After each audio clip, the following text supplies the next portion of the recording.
Bab 1271.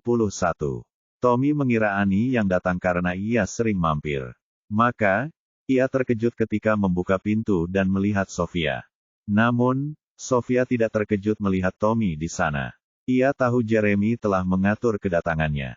Tommy, aku datang untuk mengunjungi Corinne. Apa dia ada di rumah? Tommy menatapnya dengan heran dan sedikit waspada. Ia takut sesuatu yang buruk akan terjadi lagi jika mereka membiarkan kedua perempuan itu bertemu. Lagi pula, mereka memang tidak memulai dengan baik pada pertemuan pertama mereka. Ya, dia ada di sana. Tapi bolehkah saya tahu apa tujuan kunjungan Anda?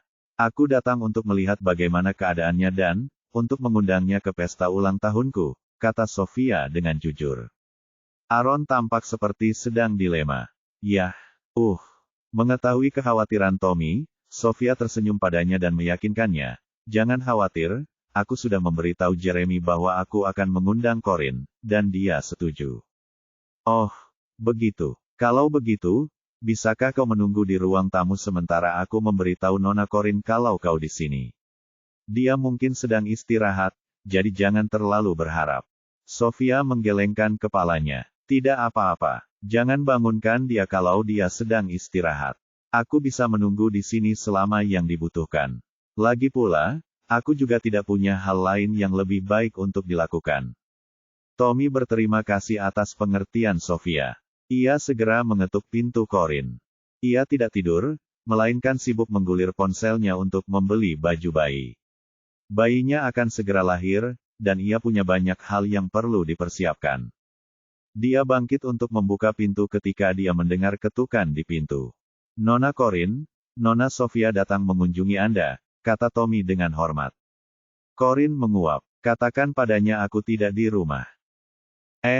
Dia sudah tahu kamu di rumah dan sedang menunggumu di ruang tamu, jawab Tommy malu. Corinne sama sekali tidak peduli. Ia hendak menutup pintu ketika Sofia menghampirinya sambil tersenyum dan menyapanya, "Hai, Corinne." Ekspresi kesal terpancar di wajah Corinne. Kasar sekali dia keluar dari ruang tamu padahal dia cuma tamu. "Hai, Sofia, ada apa?" tanya Corinne sambil tersenyum tipis. Sofia berhenti di depannya dan, dalam jarak pendengaran Tommy, berkata dengan nada meminta maaf, "Aku ingin meminta maaf atas kesalahpahaman kemarin dan juga mengundangmu ke pesta ulang tahunku besok malam." Dia mengeluarkan sebuah undangan cantik dari tasnya dan menyerahkannya kepada Corinne. "Kamu juga boleh ajak teman-temanmu. Makin ramai makin meriah." Corinne menerima undangan itu dan meliriknya sekilas sebelum berkata, "Nona Sofia, apakah Anda serius berpikir saya bisa menghadiri pesta ulang tahun dengan kondisi saya saat ini?" Sofia menatap perut Corinne yang membuncit. "Tentu saja boleh," katanya dengan percaya diri. "Kamu bisa minum jus, bukan alkohol. Kudengar ibu hamil bisa jadi lebih sensitif kalau mereka di rumah terus. Waktunya sudah habis, jadi kamu harus lebih sering keluar, Corinne. Akan baik untuk tubuh dan pikiranmu kalau kamu nongkrong dan ngobrol dengan teman-teman." Corinne tersenyum sopan dan mengembalikan undangan itu. "Terima kasih sudah memikirkanku, tapi aku terlalu malas dan tidak tertarik mengikuti acara sosial yang tidak penting." Sofia segera meraih tangannya dan berkata, dengan tulus, "Kamu harus ikut, Corinne. Aku tidak punya teman di sini, jadi aku sungguh-sungguh berharap kita bisa berteman. Bisakah kamu kasihan padaku dan ikut saja?" Corinne menarik tangannya dan menjabatnya seolah-olah mencoba membersihkan debu. Bab 1272. Nona Sofia, sepertinya Anda tidak tulus. Saya jadi merasa seperti Anda memaksa saya pergi. Rasanya saya akan terlihat seperti jalang kalau tidak pergi.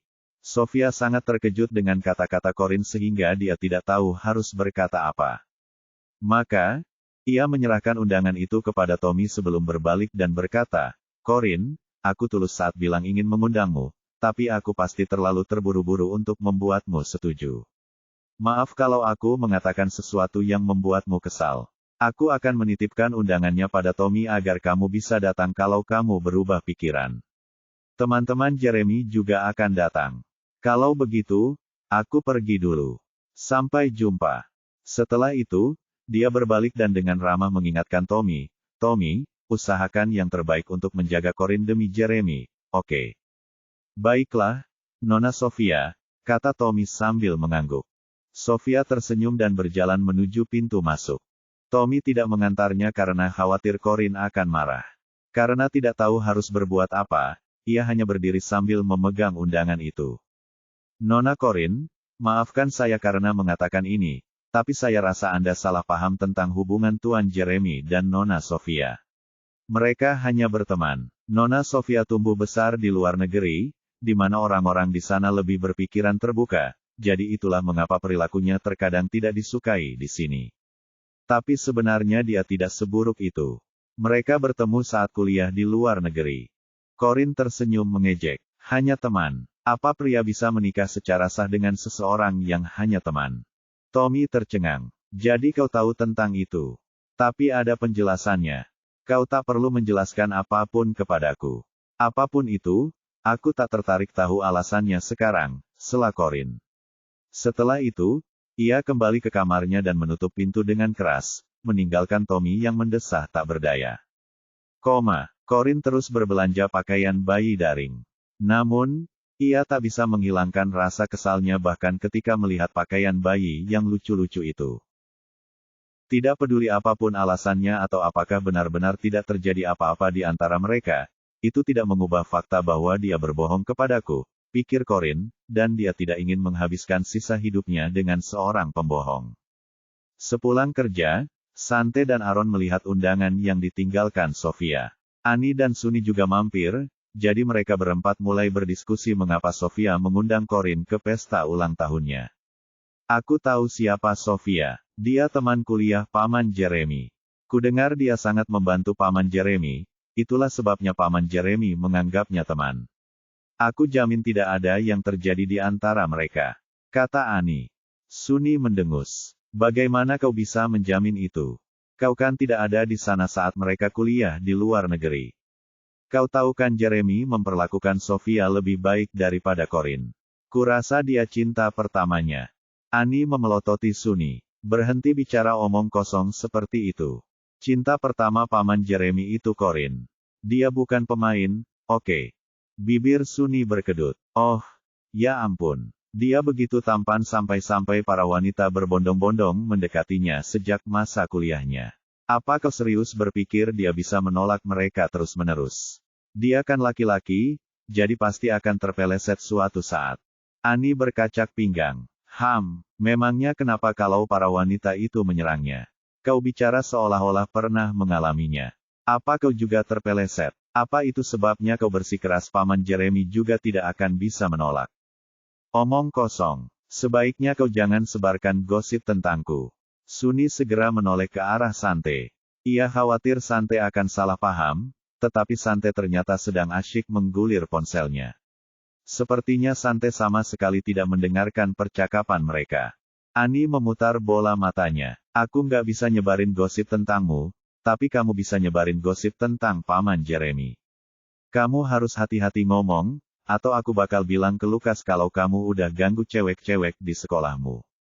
Wajah Sunny memerah. Kenapa kamu? Bab 1273. Aaron tersenyum dan berkata, sudah cukup kalian berdua. Dari sudut pandangku, undangan ini lebih seperti deklarasi perang terhadap bos. Baik Annie maupun Sunny menatapnya dengan bingung. Deklarasi perang. Ya, maksudku, Jeremy yang mengadakan pesta untuk Nona Sofia, kan? Jadi dia pamer ke bos. Itu caranya secara tidak langsung memberitahu bos betapa baiknya Jeremy padanya sampai dia mau mengadakan pesta untuknya. Annie dan Sunny saling berpandangan. Tiba-tiba, semuanya mulai masuk akal bagi mereka. Pada saat itu, Tommy, yang tidak dapat berdiri di sana dan tidak melakukan apapun lagi, berjalan ke arah mereka untuk membela Jeremy.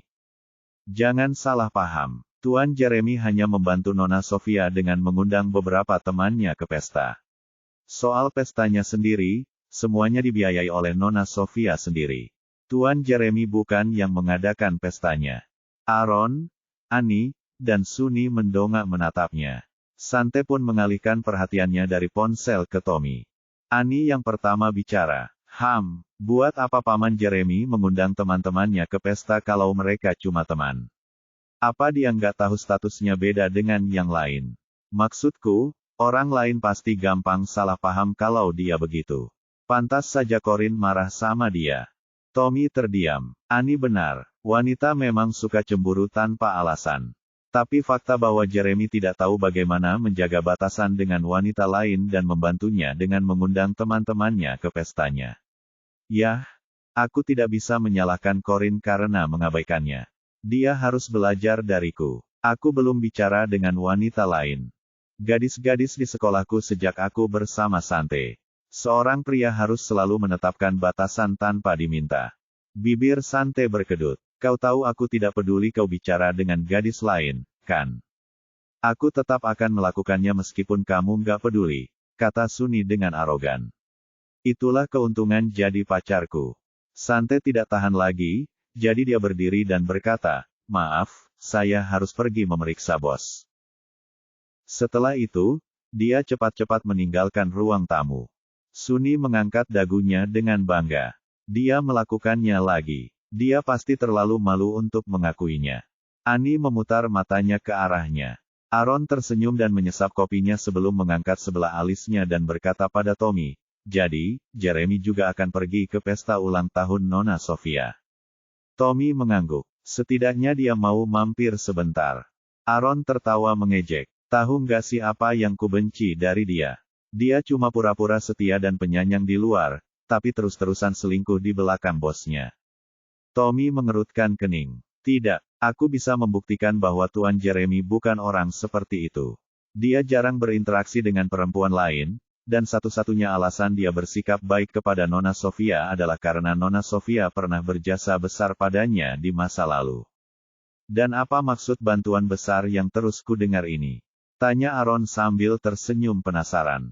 Aku tidak bisa mengatakannya, jawab Aaron dengan serius. Aaron terkekeh pelan. Itu malah bikin semuanya makin mencurigakan.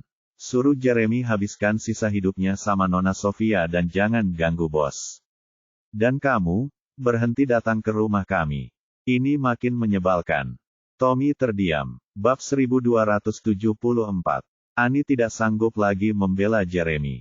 Tommy, berhentilah membela paman Jeremy.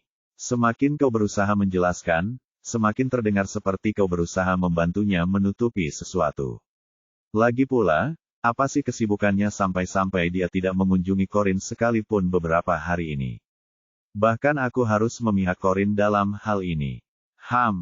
Tommy terdiam. Kasihan Tuan Jeremy. Dia memang punya alasan. Annie tidak ingin berbicara lagi dengannya atau kedua pria lain di ruangan itu, jadi ia pergi ke kamar Corin. Sante masih di dalam dan berbicara dengannya. Corin, sudahkah kamu memutuskan apakah kamu akan pergi ke pesta? Tanya Annie saat dia duduk di depan mereka. Corin mendongak malas dan bertanya, pesta apa? Annie mengerutkan kening. Pesta ulang tahun Sofia, tentu saja. Oh, aku lupa semua itu. Buat apa aku pergi ke pesta ulang tahun orang asing? Tapi dia sudah memberimu undangan, jadi bagaimana mungkin kau tidak pergi? Tanya Annie dengan frustrasi. Tidak ada hukum yang mengatakan aku harus pergi ke pesta hanya karena aku diundang, kata Corin dengan acuh tak acuh. Annie menoleh ke Sante. Sante, kalau kamu di posisi Corin, kamu mau pergi? Sante mengangkat kacamata berbingkai emasnya. Aku mau pergi kalau aku ada waktu. Kenapa? Tanya Annie penasaran. Maksudku, aku nggak punya kegiatan lain yang lebih baik dan siapa tahu, aku mungkin ketemu cowok keren dan selingkuh sama dia. Oke. Alasan Sante, meskipun agak tidak masuk akal, tetap saja merupakan alasan. Apa-apaan ini? Ngomong-ngomong soal selingkuh. Tanya Sunny sambil mengerutkan kening saat dia masuk ke dalam ruangan. Sante langsung pusing ketika melihat Sunny. Ia spontan memijat pelipisnya sambil berkata, kau tidak boleh masuk ke kamar perempuan tanpa izin. Sante, kamu lagi ngomongin soal selingkuh. Buat apa sih selingkuh kalau kamu sudah punya aku? Tanyanya keras kepala. Sante menatapnya. Aku cuma omong kosong. Sunny membelalakkan matanya karena marah, membuatnya tampak gagah sekaligus kekanak-kanakan. Jangan pernah bicara omong kosong seperti itu lagi. Berselingkuh itu bukan main-main. Rasa sakit di kepala Sante semakin terasa. Tunggu di kamarku dulu. Aku akan menjelaskan semuanya nanti. Suni terkejut karena Sante memintanya menunggu di kamarnya. Suasana hatinya langsung membaik ketika ia mengangkat dagunya dengan bangga dan berkata, "Jangan membuatku menunggu, kau dengar." Sante mendesah saat melihat Suni melangkah keluar dari kerumunan yang terburu-buru. Setelah itu, ia kembali menatap Corin dan berkata dengan serius, "Ngomong-ngomong, bos, ada sesuatu yang lupa aku katakan padamu." Corin mengangkat alisnya. "Apa?" Pemilik Heartland Hotel adalah seorang kolektor seni, dan ia telah mengoleksi banyak lukisan terkenal dunia selama bertahun-tahun. Di antaranya adalah potret diri Nelly Nymphaya yang belum pernah dipublikasikan sebelumnya. Hal itu akan segera berubah karena akan dipamerkan dalam pameran mendatang. Ekspresi Corin langsung berubah fokus. Seberapa terpercaya informasi ini? 100% terpercaya. Semua lukisan itu dari koleksi pribadinya. Tak banyak orang luar yang pernah melihatnya.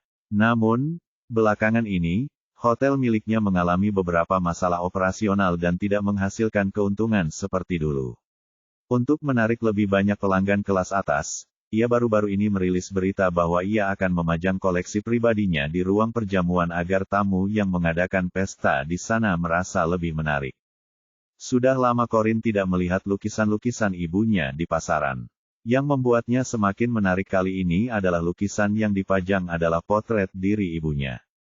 Seperti apa potret diri ibu? Berapa usianya saat ia melukis potret dirinya? Tanya Corin. Ia sangat ingin tahu jawabannya dan melihat lukisan itu dengan mata kepalanya sendiri. Tapi kenapa nama hotelnya terdengar begitu familiar? Kalau tidak salah, aku pernah melihat nama itu di suatu tempat hari ini. Setelah memikirkannya, Corin tiba-tiba menyipitkan matanya. Tadi kamu bilang Hotel Heartland. Bukankah itu tempat Sofia mengadakan pesta ulang tahunnya? Sante mengangkat kacamata berbingkai emasnya. Ya, tepat sekali. Bab 1275. Jadi aku bisa melihat lukisan Nelly Nymphaya di pesta ulang tahun Sofia besok? Tanya Corin. Sante mengangguk. Kalau semuanya berjalan sesuai rencana, ya. Ketertarikan Corin langsung tergugah. Mana undangannya? Ani tersadar dari lamunannya dan segera pergi mengambil undangan untuknya. Ini undangannya, Corin. Corin menerima undangan itu dan menggenggamnya erat-erat. Aku sudah memutuskan untuk pergi ke pesta ulang tahun itu. Sante sudah menduganya, jadi dia sama sekali tidak terkejut. Kalau begitu, aku akan meminta seseorang untuk membuatkan gaun khusus untukmu. Corin mengangguk. Sante segera keluar untuk menyiapkan gaun Corin. Tidak ada waktu yang terbuang karena pesta ulang tahun akan berlangsung malam berikutnya. Ani menatap Sante dengan linglung saat ia meninggalkan ruangan. Setelah itu, ia mendekati Corin dan bertanya dengan rasa ingin tahu, "Corin, kenapa kau tiba-tiba berubah pikiran?" Corin mengerutkan kening padanya. "Urus saja urusanmu sendiri, Ani." "Oh, ayolah, jangan begitu. Siapa Nelly Nymphaya? Apa dia artis yang benar-benar kamu sukai? Kenapa kamu banyak bertanya? Apa kamu berencana menyampaikan apa yang kamu temukan kepada pamanmu?" Ani terkekeh dan berkata dengan malu-malu, "Enggak. Aku cuma penasaran kenapa kamu tiba-tiba berubah pikiran. Lagi pula, beberapa saat yang lalu kamu sama sekali nggak tertarik sama peran itu." Corin tersenyum dan berkata sinis, "Bukankah kita manusia hanyalah hewan yang mudah berubah? Nah, sekarang saatnya kau pulang. Kau juga tidak perlu sering-sering datang." "Oh, oke." Ani keluar dari ruangan dengan sedih. Akhirnya ia tak mendapatkan jawaban yang diinginkannya. Setelah memikirkannya, ia memutuskan untuk mengirim pesan kepada Jeremy. "Paman Jeremy, Corin sepertinya sangat menyukai pelukis bernama Nelly Nymphaya itu. Kamu tahu harus berbuat apa, kan?" Namun, dia tidak mendapat balasan dari Jeremy. Malam pesta ulang tahun Sofia pun tiba. Corin berganti ke gaun rancangannya sendiri dan merias wajah tipis-tipis. Ia sebenarnya merasa gaun itu tidak nyaman karena sedang hamil 8 bulan dan tubuhnya sedikit lebih gemuk dari sebelumnya. Namun, akan lebih tidak nyaman lagi jika ia menarik perhatian yang tidak diinginkan dengan mengenakan pakaian yang tidak pantas untuk pesta. Gaunnya berwarna merah muda dan terbuat dari sutra asli, memperlihatkan kulitnya yang kecoklatan. Ia tampak menawan dalam gaun itu. Ia tidak terlalu banyak mengubah gaya rambutnya karena ia memutuskan gaya rambut sanggul sederhana sudah cukup. 2 mobil sudah menunggunya ketika ia turun dari apartemen. 1 mobil dijemput Sante dan 1 lagi oleh Jeremy, dengan Tommy sebagai pengemudinya. Tanpa membuang waktu, Corin berjalan menuju mobil yang disewa Sante, tetapi Tommy menghentikannya di tengah jalan. "Nona Corin, silakan masuk ke mobil saya. Tuan Jeremy bersikeras agar saya mengantar Anda ke sana," katanya. Corin mengerutkan kening. "Kenapa aku harus naik mobilmu? Kita kan menuju ke arah yang sama, jadi kenapa aku tidak boleh naik mobil yang satunya?" "Tuan Jeremy khawatir kamu tidak akan simen naik mobil orang lain seperti di mobilku karena kamu sedang hamil. Lagi pula, lebih baik mencegah daripada mengobati." Bab 1276. Aku benar. Yang dia pedulikan hanyalah bayi di perutku. Dia khawatir sesuatu yang buruk akan terjadi pada anak itu. Sungguh khawatir, pikir Corin. Sebagai ibu dari bayi tersebut, Corin tidak akan pernah membiarkan hal buruk terjadi atau membiarkan Jeremy melakukan sesuatu dengannya. Corin berjalan mengitari Tommy, tetapi Tommy segera berlari dan menghentikannya lagi. "Nona Corin." "Enyahlah," raung Corin dengan tidak sabar. Saat itulah Tommy mundur ketakutan, membiarkan dia masuk ke mobil yang diatur Sante untuknya. Namun, Tommy tidak mau menyerah begitu saja. Ia berlari ke sisi pengemudi dan mengatakan sesuatu kepada pengemudi itu. Detik berikutnya, Corin melihat pengemudi itu keluar dari mobil untuk mempersilakannya masuk. Corin terdiam. Saat itu, ia terlalu malas berurusan dengan Tommy, jadi ia membiarkan Tommy bertindak sesuka hatinya. Siapa peduli siapa sopirnya, yang penting aku sampai di pesta dengan selamat. Tak lama kemudian, mobil berhenti di pintu masuk Hotel Heartland. Petugas valet dengan hormat membukakan pintu mobil dan membantu Corin keluar. Tommy juga keluar dari mobil dan menyerahkan kunci kepada pelayan sebelum segera mengikuti Corin ke dalam hotel. Corin harus berjalan pelan-pelan karena pantatnya yang besar, jadi Tommy berjalan pelan di sampingnya seolah-olah takut dia akan tiba-tiba terpeleset dan jatuh. Pesta sudah meriah saat Corin tiba. Namun, ia mengabaikan para tamu dan malah memusatkan perhatian pada lukisan-lukisan di dinding untuk mencari lukisan Nelly Nymphaya. "Corin," seseorang memanggil namanya. Mengetahui bahwa itu Sofia, Corin tak repot-repot menoleh padanya. Ia malah terus menatap dinding. Sofia menghampirinya sambil tersenyum. "Hai, Corin, senang sekali kamu bisa datang. Aku tahu kamu tidak akan tega menolakku." Corin hanya tersenyum padanya dan tidak berkata apa-apa. "Aku kesini bukan untukmu. Aku kesini untuk lukisan ibuku." Tapi harus kuakui, Sofia memang pandai berpura-pura senang melihatku di sini. Sofia menatap Tommy yang berada di belakang Corin, lalu menoleh ke kiri dan ke kanan. "Corin, Jeremy tidak ikut denganmu." Pertanyaan yang menarik dan menggelikan. "Kenapa dia, istrinya yang sah, bertanya padaku, orang luar, di mana suaminya?" Pikir Corin mengejek. Corin tersenyum dan berkata, "Bagaimana aku tahu dia sudah datang atau belum? Kamu harus meneleponnya sendiri kalau ingin tahu di mana dia." Senyum Sofia yang cemerlang tak pernah pudar. "Kau benar, aku akan melakukannya sebentar lagi. Nona Sofia, tidak perlu menelepon Tuan Jeremy. Dia sedang sibuk sekarang, jadi dia akan datang nanti," jelas Tommy. "Oh, begitu," kata Sofia sambil mengangguk. "Kalau begitu, bagaimana kalau kita bertemu teman-teman kita, Corin?" Bab 1277. Teman yang sama. Sejak kapan kita punya teman yang sama? Tanya Corin. "Kau tahu, tidak apa-apa, Nona Sofia. Sebaiknya kau bergaul dengan tamu-tamumu yang lain. Aku bisa jalan-jalan sendiri saja." Namun, Sofia tidak mau melepaskannya. "Tidak, itu tidak boleh. Kamu tidak boleh berdiri terlalu lama karena kamu sedang hamil. Ayo, kita duduk di sana dan aku akan memanggil pelayan untuk mengambilkanmu sesuatu untuk dimakan dan diminum." Meskipun Corin tidak menyukai Sofia, ia merasa tidak sopan jika terus-menerus menolaknya di hari ulang tahunnya. Ia tidak punya pilihan selain mengikuti Sofia ke tempat yang ditunjuknya. Sofia membawanya ke area VIP di mana 3 pria sudah duduk di sofa. Zeke, dengan gelas di tangannya, menghibur Geralt dan Jason dengan cerita lucu tetapi berhenti ketika dia melihat Sofia dan Corin datang mendekat. Dia menyipitkan mata dan berkata sinis, iya. Kalau saja bukan wanita yang mencampakkan Jeremy dan melarikan diri dengan bayinya. Corin meliriknya dan tidak berkata apa-apa. Geralt terkejut melihatnya juga ada di sana. Ia mengangguk seperti biasa sebagai salam. Adapun Jason, dia tersenyum nakal saat melihat Corin. Corin, aku rasa kalian sudah saling kenal. Silakan duduk di sini.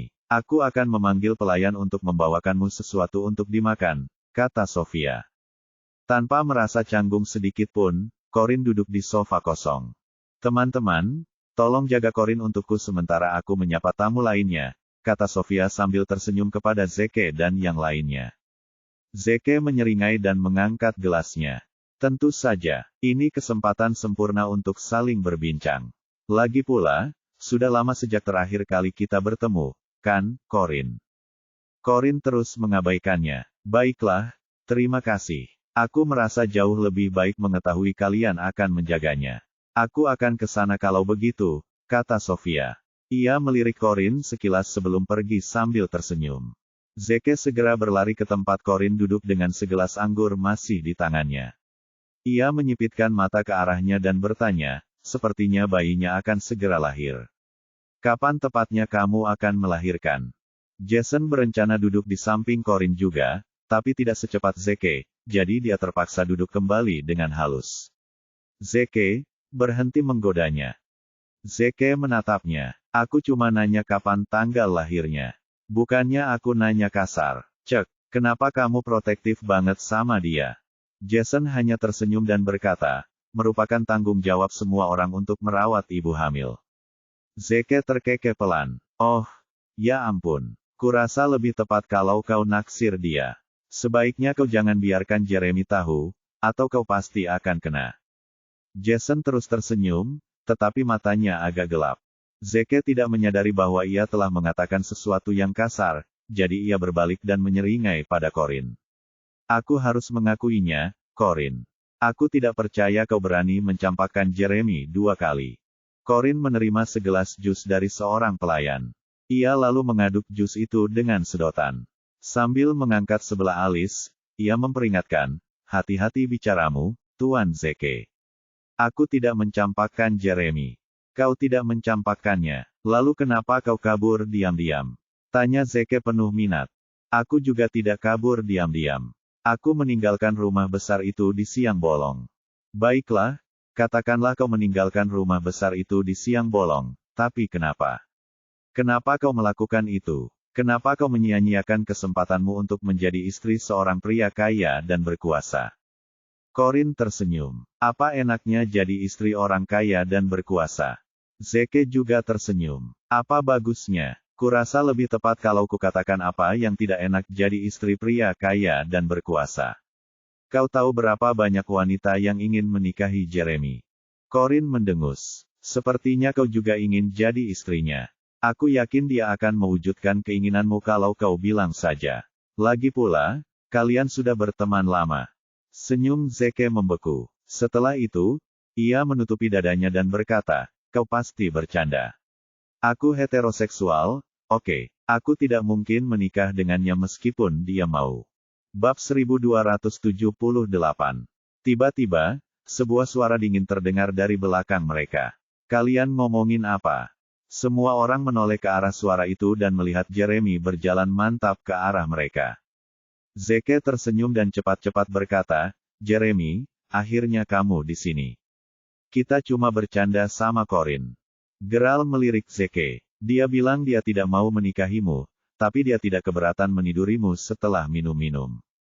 Jeremy mengerutkan kening dan menatap Zeke dengan jijik. Zeke terkekeh canggung sebelum melotot ke arah Geralt sambil bangkit dari sofa untuk membiarkan Jeremy menggantikannya. Geralt, kenapa kau memperlakukanku seperti itu? Aku sama sekali tidak mengucapkan kalimat terakhir. Keluh Zeke. Kau tidak mengatakannya, tapi kami semua tahu kau sedang memikirkannya, kata Geralt tanpa ekspresi. Kau benar-benar bajingan, Kau tahu itu, Geralt? Tanya Zeke sambil kembali duduk di sampingnya.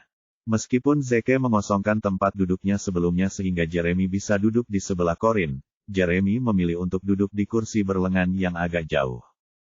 Tidak ada yang agresif, tapi entah bagaimana suhu ruangan tiba-tiba turun. Zeke dan Geralt saling berpandangan. Saat itu juga, Jason berdiri sambil tersenyum dan pergi duduk di samping Corin. Ia mengambil gelas jus dingin di tangan Corin dan berkata lembut, kamu tidak boleh minum yang dingin. Aku akan memanggil pelayan untuk mengambilkanmu secangkir susu hangat nanti. Corin mengangguk dan berterima kasih padanya. Ia sama sekali mengabaikan Jeremy sejak kedatangannya. Ia tak ingin menatapnya karena takut akan merusak suasana hatinya. Alasan ia datang ke pesta itu adalah untuk mencari potret diri ibunya, bukan untuk mengobrol dengan para pria di sana. Ya ampun, mereka menyebalkan sekali. Kenapa aku harus ada di sini? Pikir Corin. Zeke menghampiri Jeremy untuk memberikan segelas anggur. Ada apa? Kalian berdua belum berbaikan. Jeremy tidak memandang siapapun. Ia menerima segelas anggur dari Zeke dan menyesapnya setelah mengetukkannya ke gelas Zeke. Tidak ada yang bicara setelah itu. Corin merasakan tatapan mata yang tak henti-hentinya, dan itu membuatnya merasa sangat tidak nyaman. Karena tak tahan lagi, ia bertanya kepada Jason, kamu tahu di mana aku bisa menemukan toilet? Di sana. Mau aku temani? Jawab Jason sambil tersenyum sambil menunjuk ke suatu arah. Tidak, terima kasih. Corin bangkit dan perlahan berjalan menuju toilet. Ia tidak perlu pergi ke sana. Sebenarnya, ia hanya menggunakan itu sebagai alasan untuk menjauh dari kerumunan. Di saat yang sama, ia bisa melihat-lihat potret diri ibunya. Jason menatap Corin dengan cemas. Ia bangkit untuk mengikutinya beberapa detik kemudian, tetapi belum melangkah sedikit pun, Jeremy menghentikannya. Jason berhenti sejenak, lalu berbalik dan tersenyum padanya. Ya, Jeremy, ada yang bisa kubantu? Jeremy menyipitkan matanya, dan setelah beberapa saat, dia akhirnya berkata, tidak ada. Kesal, Jason tidak berkata apa-apa. Ia berbalik untuk melihat Corin, tetapi Corin sudah pergi. Ia mencari-cari Corin, tetapi yang bisa dilihatnya hanyalah tamu-tamu lain yang berlalu lalang. Karena itu, ia tidak punya pilihan selain duduk kembali. Ekspresi Jeremy tetap datar. Tak seorang pun tahu apa yang sedang dipikirkannya. Tiba-tiba, ia meneguk anggurnya dan berdiri. Bab 1279. Jeremy, kamu mau kemana? Kita bahkan belum sempat ngobrol, kata Zeke. Aku mau keluar untuk menelepon, jawab Jeremy acuh tak acuh. Cih, Geralt, apa menurutmu Jeremy seharusnya sudah berbaikan dengan Corin sekarang? Maksudku, perutnya yang sedang hamil itu pasti sulit sekali dijalani, kata Zeke. Geralt meliriknya dan berkata, urus saja urusanmu sendiri, Zeke. Zeke mendengus dan menoleh ke Jason yang sedang minum anggur. Ngomong-ngomong, Jason, kelihatannya kamu sangat peduli pada Corin. Apa kamu dekat dengannya? Kok aku nggak tahu? Jason tersenyum. Oh, bukankah sudah kubilang? Kita sudah berteman lama. Aku mengenalnya bahkan sebelum aku tahu dia bersama Jeremy. Zeke sedikit terkejut. Ia tak bisa menahan diri untuk berpikir Jason sedang mengisyaratkan sesuatu. Jadi ia dan Geralt bertukar pandang, seolah-olah mereka telah mencapai kesepakatan diam-diam. Jason menghabiskan anggurnya dan meletakkan gelas kosongnya di atas meja. Aku juga mau keluar untuk menelepon. Zeke terdiam. Ia menggeleng sambil memperhatikan Geralt pergi. Kurasa Jeremy maupun Jason tidak akan keluar untuk menelepon. Bagaimana menurutmu, Geralt? Geralt memutar whiskinya. Ya, mungkin tidak. Zeke tersenyum. Mereka mungkin pergi mencari Corin. Geralt memilih untuk tetap diam. Corin tidak pergi ke toilet. Ia malah berjalan menyusuri dinding untuk mengamati lebih dekat setiap lukisan yang dipajang. Lukisan-lukisan itu memang terkenal, tetapi tidak ada potret diri ibu Corin. Mungkin pemilik hotel menganggap lukisan ibu tidak cukup terkenal untuk dipajang di sini. Pikirnya, buang-buang waktu saja. Suasana hatinya pasti hancur saat itu, tetapi mendengar Sofia memanggilnya di detik berikutnya membuat suasana hatinya lebih buruk lagi. Corin, ngapain kamu sendirian di sini? Kenapa kamu nggak tinggal sama Se dan yang lainnya? Tanya Sofia sambil tersenyum sambil menghampirinya. Apa dia benar-benar baru saja memanggil Seke, Se? Bahkan Gerald dan yang lainnya tidak akan memanggilnya begitu. Jangan bilang dia benar-benar mengira dirinya salah satu dari mereka dan memberi Seke julukan itu karena itu, pikir Corin. Oh, aku sedang mencari toilet, kata Corin. Tatapan Sofia berkedip. Toiletnya bukan di sini. Corin, apa kau mencari sesuatu? Aku perhatikan kau terus melihat ke sana kemari sejak kau masuk. Bagaimana kalau kau beritahu aku apa yang kau cari agar aku bisa membantumu mencari? Corin menggeleng. Bukan apa-apa. Aku bosan, jadi kupikir aku akan melihat-lihat lukisannya. Sofia menatapnya lekat-lekat, seolah ingin melihat menembus jiwanya. Tiba-tiba, ia tersenyum dan berkata, begitu. Pemilik hotel sengaja mengeluarkan koleksi pribadinya untuk menambah keceriaan di pesta ulang tahunku. Semua lukisan itu asli. Kau harus memperhatikannya baik-baik selagi bisa. Lagi pula, kurasa kau belum pernah sedekat ini dengan lukisan-lukisan terkenal ini sebelumnya, kan? Corin tersenyum. Ia memilih untuk tidak menjelaskan dirinya sendiri dan malah berkata, kau benar. Ini kesempatan langka. Aku harus berterima kasih padamu karena telah memberiku kesempatan ini, Nona Sofia. Kau benar-benar telah membuka seluruh dunia baru bagiku. Sofia balas tersenyum. Oh, jangan bilang begitu, Corin. Aku tahu kamu tidak tumbuh di lingkungan terbaik, tapi kamu harus tahu itu bukan salahmu. Aku janji akan mengajakmu ke tempat-tempat yang lebih mewah nanti setelah kita berteman. Kalau begitu, saya ingin mengucapkan terima kasih sebelumnya. Bolehkah saya kembali melihat lukisan-lukisan itu sekarang? Tanya Corin sambil tersenyum. Tentu saja, jawab Sofia sambil mengangguk. Kenapa kau masih menghalangi jalanku? Minggir sekarang agar aku bisa melihat lukisan-lukisan langka dan terkenal ini, kata Corin kasar. Wajah Sofia membeku sesaat sebelum ia tersenyum lagi. Ups, maaf, salahku. Aku tidak tahu aku menghalangi jalanmu. Aku bersedia menyingkir. Bisakah kau melakukan hal yang sama untukku? Bab 1280.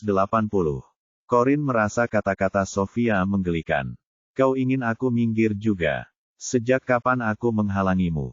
Sofia mencondongkan tubuhnya dan berbisik penuh konspirasi, aku tidak bermaksud dalam arti fisik, tapi dalam arti romantis.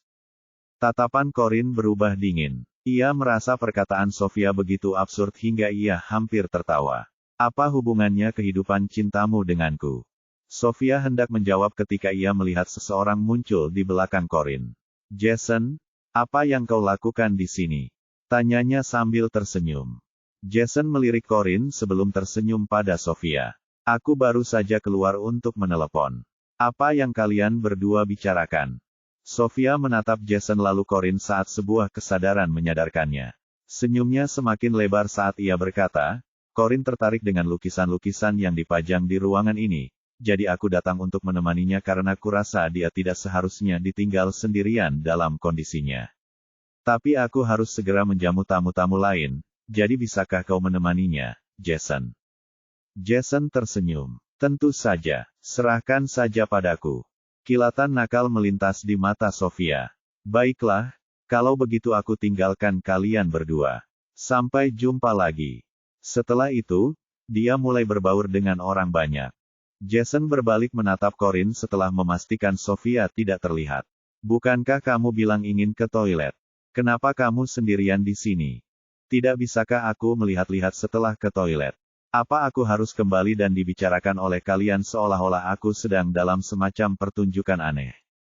Jason tersenyum dan mengangkat bahu. Hei, itu tidak adil. Aku tidak ikut mengobrol saat mereka membicarakanmu. Corin tidak menganggap Jason semenyebalkan biasanya. Lagi pula, ia merasa berhutang budi padanya. Biar ku tebak, kamu juga tidak tahan pada mereka. Ya, kurasa begitulah, jawab Jason sambil tersenyum. Corin mengangguk. Mudah untuk mengatakannya. Jason tersenyum dan menatap sepatunya.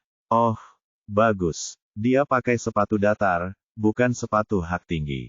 Dia bakal menderita semalaman kalau pakai sepatu itu. Kau ingin melihat lukisan-lukisan itu, kan? Ayo, aku ikut, kata Jason, sambil memberi isyarat dengan dagunya agar perempuan itu berjalan di depannya. Corin mengerutkan kening dan berkata dengan sedikit kesal, kamu tidak perlu ikut denganku. Terlalu banyak orang di sini, dan akan mulai bergosip jika mereka melihatmu berjalan denganku. Aku tidak masalah sendiri, jadi sebaiknya kamu bergabung dengan teman-temanmu saja. Biarkan saja mereka bergosip tentang kita. Aku tidak peduli. Kehadiranmu akan membantuku menjauhkan perempuan-perempuan lain, kata Jason. Tapi aku peduli. Aku tidak ingin jadi bahan pembicaraan malam ini. Jason tersenyum. Oh, berhentilah terlalu khawatir. Semua orang terlalu asyik sampai tidak menyadari kita. Ayo pergi. Lebih baik aku tetap di sini. Lagi pula, tidak akan lucu kalau kau terpeleset dan jatuh di kondisi. Corin menoleh. Jason benar. Semua orang terlalu asyik bersenang-senang sampai tak sempat melihat mereka. Sofia tak tanggung-tanggung mengeluarkan biaya untuk pesta itu, bahkan ia menyewa band rock terkeren saat itu untuk memeriahkan suasana. Karena mengenal Jason, Corin tahu Jason tidak akan pergi apapun yang dikatakannya. Karena itu, ia memutuskan untuk membiarkan Jason menemaninya berkeliling tempat tersebut. Jason sangat perhatian. Ia akan mengarahkannya dengan lembut ketika melihat seseorang hendak menabraknya. Namun, yang tidak mereka ketahui adalah di suatu tempat di puncak tangga, Jeremy sedang menatap mereka dengan mata dingin. Sofia memberikan segelas koktail kepada Jeremy.